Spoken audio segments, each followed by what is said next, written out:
Hey, help me out here. Who once wrote, "There's nothing like puking with somebody to make you into old friends"?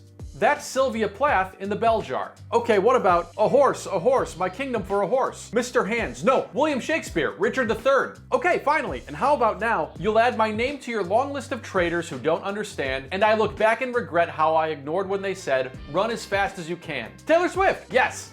I'm trying to brush up on my English literature, and that passage is from Dear John, the song Taylor Swift is rumored to have written about John Mayer, who she dated when she was 19 and he was 32, and is a track that he once told Rolling Stone was an example of cheap songwriting that humiliated him. Quite the statements coming from a guy who assumes he can pull off this hat, and yet wrote Wild Blue and made Althea his own with Dead & Company, which I dare you to top. Anyway, if it's not clear, I might need to brush up on my Taylor Swift history and my English literature, which means I should probably get over to Belgium. Because at the University of Ghent, they're actually teaching the perfect kind of class for this kind of thing. I'm teaching the course English Literature Taylor's Version, in which we look at Taylor Swift songs alongside texts from English literature, mostly historical literature. Yes, that's the professor behind English Literature Taylor's Version, a course being offered to master's students featuring an in-depth look at key themes, topics, genres, and techniques from English literature via the lens of modern popular music,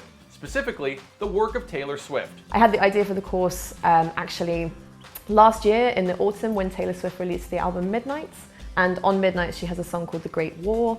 And in The Great War, she talks about a relationship, and she uses the symbolism and the iconography of the First World War to talk about a relationship, a difficult relationship trauma. That's right. In this class, Taylor's lyrics are being held up against those of poets and authors like Sylvia Plath, William Shakespeare, and Geoffrey Chaucer. I think it is really important that literature remains fresh and we give students new perspectives, because it's a living thing, and its reception changes all the time. So why not compare it with a modern artist? Students who have enrolled in the course, which is taught by a self-described Swiftie, seem to agree. One of the reasons I chose this class is also because I had the feeling we learned a lot of interesting things about literature, but they were all from the past, and I would like some sort of connection with the present, and I think this class will help with that. When I listen to All Too Well or other lyrics, sometimes I think like, well, it's just like a poem. It might be easier for people to learn to relate to literature more